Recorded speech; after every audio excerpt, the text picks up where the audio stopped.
Halo sahabat sehat Rumah Sakit Akademik UGM. Kembali lagi kita di acara TikTok Tips Informatif dan Sharing Kesehatan mengenal metode CAPD. Bersama saya Nita.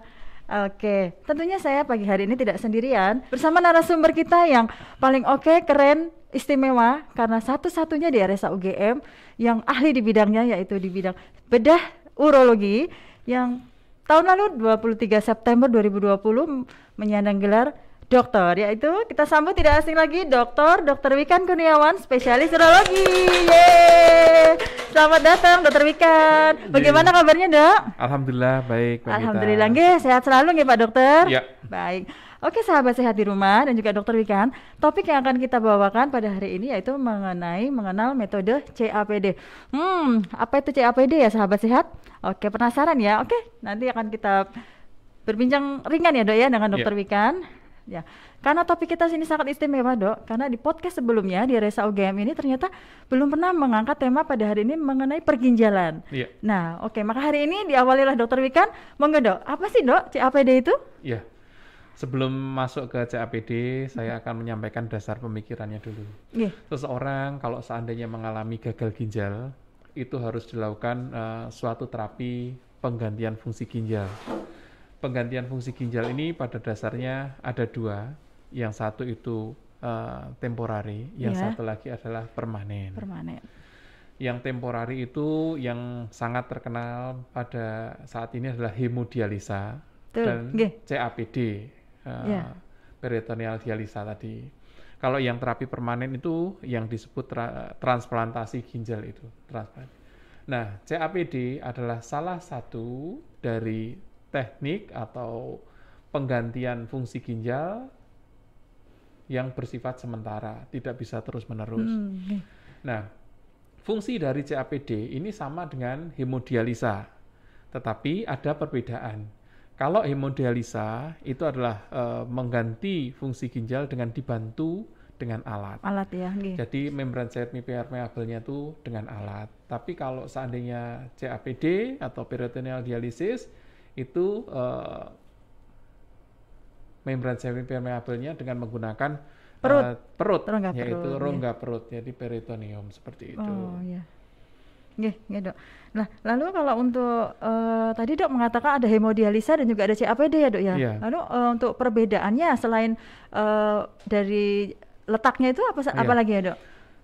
Ini selain letaknya, karena hemodialisis itu menggunakan alat, maka tentu saja efektivitas atau kecepatannya untuk pengeluaran racun dalam satu waktu itu akan lebih cepat dengan hemodialisis. Hemodialisis itu sangat bagus untuk kita mengejar suatu target. Umpamanya sekarang itu adalah kreatinin 15, mau diturunkan menjadi tinggi. Kreatinin 5 dalam suatu waktu yang cepat. Itu dengan CAPD sulit. Tapi dengan hemodialisis cepat bisa. Kalau kadar kalium yang sangat tinggi, maka mau menurunkannya jangan dengan CAPD tapi dengan hemodialisis. Nah, kalau peritoneal dialisis ini, selain kekurangan tadi, dia punya kelebihan. Karena dia itu relatif turunnya lambat, tetapi bisa dilaksanakan di rumah. Jadi cairan bisa dimasukkan dan dikeluarkan di rumah sambil orang itu tetap bekerja. Jadi orang itu tidak ada keharusan, umpamanya setiap Senin harus ke rumah sakit untuk dilakukan suatu hemodialisis. Besok hari Selasa nyari rujukan, hari Rabu istirahat, Kamis cuci lagi, Jumat cari rujukan, Sabtu istirahat, Minggu istirahat, Senin cuci lagi. Waktunya habis di rumah sakit. Habis rumah sakit. Tapi kalau dengan CAPD tidak. Jadi pasien pada awal bulan biasanya diberikan slot jatah cairan dialisa untuk sebulan. Ya udah tinggal nanti dialirkan, terus pagi dimasukkan, 4 jam kemudian dikeluarkan, seperti itu. Ya, polanya dari pemasukan cairan itu bisa disesuaikan dengan kesibukan pasien. Bisa kita lakukan pas paginya itu sering, tapi istirahat pada malamnya cuma sekali saat mau tidur dan dilepas pada pagi harinya bisa. Ataupun dibalik, nanti tergantung, itu bisa disesuaikan. Sehingga pasien bisa tetap bekerja. nggak terpaku hidupnya hanya ngurusi cuci darah aja. Betul seperti betul itu. ya. Ini yang menarik dok, tadi saya tangkap ini mungkin sahabat sehat yang di rumah juga penasaran nih dok.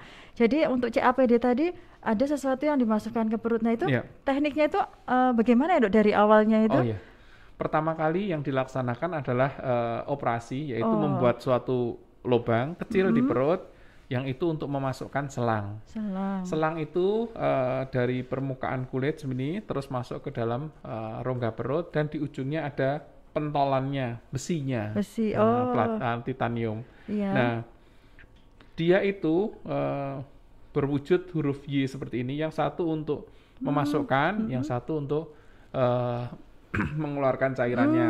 Ya. Jadi ketika mau masukkan, yang outnya diklem, yang terus diisi satu botol, terus kemudian ditutup, ditunggu sekian jam, sehingga di dalam perut itu terjadi difusi, cairan kotor, cairan bersih, setelah itu dikeluarkan. Keluarkan. Oh, artinya tetap ada proses keluar masuk sama seperti hemodialisis Iya, gitu ya. ada keluar masuk. Prinsipnya itu sama dengan hemodialisis. Kalau hemodialisis yang menjadi membran semipermeable atau membran penyaringnya itu adalah alat buatan manusia. Iya. Tapi kalau pada CAPD yang menjadi membran penyaringnya semipermeable-nya itu adalah peritoneum Peritoneum atau perut ya dok ya. di dalam rongga perut. Rongga seperti perut. itu. Oke. Baik dok. Kalau untuk syarat atau pasien-pasien yang seperti apa sih dok yang perlu dilakukan CAPD? Misalkan ini kemarin misalkan sudah pernah rawat lanjutan hemodialisa nih dok bertahun-tahun. Nah, apakah memungkinkan nih dok kondisinya dirubah dengan CAPD begitu? Pada dasarnya hampir semua pasien yang hemodialisis bisa dilakukan CAPD. Oh gitu. Karena memang CAPD itu memang lebih lambat untuk pengeluaran racunnya, tapi dia lebih relatif flat, relatif stabil dibanding dengan hemodialisis. Bahkan pada orang-orang yang mengalami masalah jantung atau kesulitan pembekuan darah, itu CAPD malah lebih menguntungkan. Oh gitu. Okay. Menguntungkan. Dan juga dari harga bagaimana dok? Lebih kalau harga endingnya akan lebih murah pada CAPD. CAPD begitu ya, biaya lebih. Kita langsung kalkulasi aja umpamanya ya. Untuk melakukan satu kali hemodialisis kelas 3 itu kan kurang lebih 750 sampai 850 ribu. Gitu. Oh iya. Nah, terus kemudian itu akan berulang seminggu 2 kali. Tetapi kalau seandainya kita melakukan CAPD, mungkin yang mahal pertamanya aja. Pembelian alat-alatnya gitu ya dok? Alat yang dipasang dan operasinya. Oh iya, operasi ya. Tapi semuanya itu akan di-cover oleh BPJS ya. Itu. Tapi yang jelas quality of life orang yang CAPD akan lebih nyaman dibanding hemodialisis ini. Kalau seseorang itu hemodialisis, maka darah itu kan dikeluarkan dari tubuh manusia. Betul, ya. Terus kemudian dimasukkan ke alat dan kemudian dimasukkan lagi ke tubuh manusia. Tentu saja akan ada kerusakan eritrosit dan sebagainya. Itulah yang menyebabkan seseorang yang hemodialisis sering kita melihat orangnya jadi hitam-hitam. Orangnya kakinya agak gimana seperti itu. Tapi pada orang yang hemodialisis yang CAPD, peritoneal dialisis enggak. Karena memang sistem sirkulasi darah tidak dikeluarkan ke tubuh, di luar tubuh, tapi dia tetap di dalam situ. Di dalam perut. Ya. Sebagus-bagusnya buatan manusia, kalau seandainya dibandingkan dengan buatan Allah pasti beda. Kalau umpamanya dikeluarkan, darah itu dikeluarkan memasukin ke suatu pipa, sedikit banyak akan terjadi kerusakan pada darah tersebut. Nah, kalau eritrosit rusak, dia akan pecah. Dan pecah, zat besi atau hemoglobinnya itu akan mengendap. Nah, itu setiap harusnya rutin orang yang dilakukan hemodialisis itu harus diberikan kelator untuk mengeluarkan besi-besi yang berlebihan dari tubuh itu. Tapi apakah memungkinkan untuk dilakukan pemberian kelator setiap saat? Sampai saat ini kelihatannya belum memungkinkan oleh karena biaya. Biaya ya, oke. Ya, tapi ada ya dok ya? Obatnya pasti ada. Ada ya. Cuma belum terjangkau. Belum terjangkau. Oke, ya.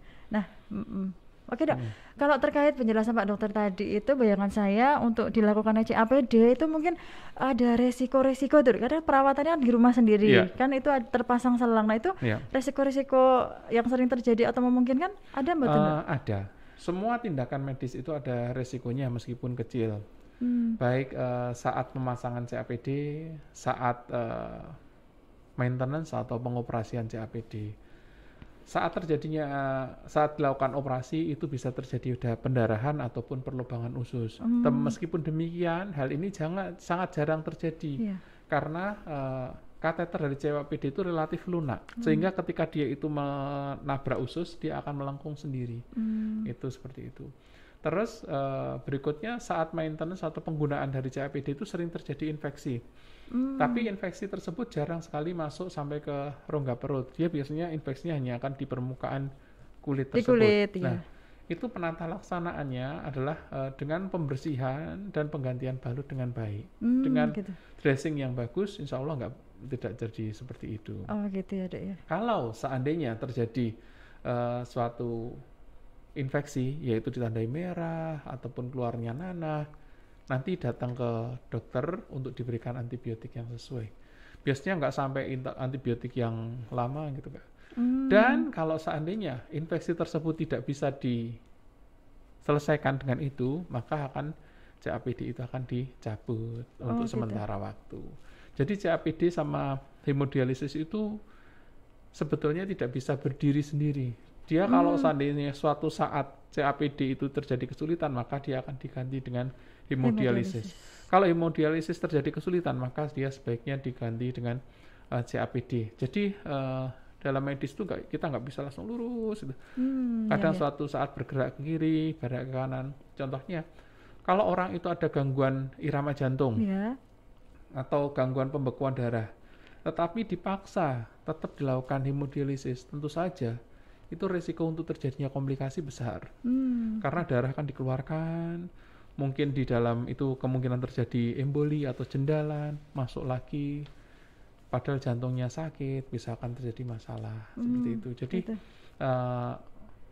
dua-duanya itu harusnya saling bekerja bersama. Oh gitu ya, berarti saling seiringan gitu ya dok ya. Kalau seandainya ini gagal, maka harus dilaksanakan ini. Apakah harus pertama itu hemodialisis terus? Enggak juga. Kalau seandainya terjadi suatu masalah, dia perlu di switch ke CAPD. Apakah kalau seandainya CAPD itu sudah CAPD harus bisa CAPD terus, enggak switch? Enggak juga. Contohnya, kalau CAPD itu, tadi saya katakan CAPD itu menurunan racun darahnya kan tidak mendadak, cuma pelan-pelan. Tapi kadang penghasilan peningkatan racun darah itu meningkat. Tidak seimbang ya dok? Tidak seimbang. Nah, kalau seandainya seperti itu tidak mampu ya, kadang-kala tetap perlu di hemodialisis juga. Gitu. Jadi nggak rigid lah. Nggak rigid gitu ya. Jadi bisa fleksibel ya dok ya, sesuai kondisi pasien ya dok ya. Baik. Wah menarik sekali nih sahabat sehat yang ada di rumah. Baik. Terima kasih Dokter Wikan. Saya simpulkan sedikit bahwa CAPD itu adalah singkatan dari ya dok ya, Continuous Ambulatory Peritoneal Dialysis. Ya, jadi yang saya tangkap bahwa memang itu adalah suatu prosedur ya dok, prosedur cuci darah di mana memang tidak menggunakan mesin ya dok ya. Itu bisa dilakukan oleh pasien secara mandiri di rumah dan perawatan mandiri tentunya, dan fungsinya juga tidak berbeda dengan yang di hemodialisis ya dok ya. Dan untuk sahabat RSA yang ada di rumah perlu ketahui juga bahwa RSA UGM ini mempunyai layanan unggulan ya dok ya. Layanan unggulannya adalah ginjal terpadu. Nah makanya dari bagian ginjal atau mungkin dengan Dokter Wikan terus akan mengembangkan ya dok ya program-program khususnya CAPD ini ya dok ya. Mungkin sudah sedang digodok gitu ya, mudah-mudahan bisa segera realisasi ya dok ya di rumah sakit kita. Realisasi ini sudah mendapat ACC dari direktur dan juga BPJS, sehingga kalau seandainya ada pasien yang ngersakit CAPD bahasa Jawanya itu bisa datang ke RSA untuk dilaksanakan. Luar biasa memang tim RSA UGM top. Baik dok ya. Baik, tidak terasa ya dok ya, kita sudah mengupas tuntas ini mengenal metode CAPD, sudah banyak gambaran yang kita dapat. Terima kasih Dokter Wikan atas kesempatannya berbagi sharing ilmu ya dengan kita dan pemirsa yang ada di rumah. Oke, akhir kata saya Nita dan Dokter Wikan pamit undur diri. Terima kasih, sampai jumpa pada episode berikutnya. Bye bye.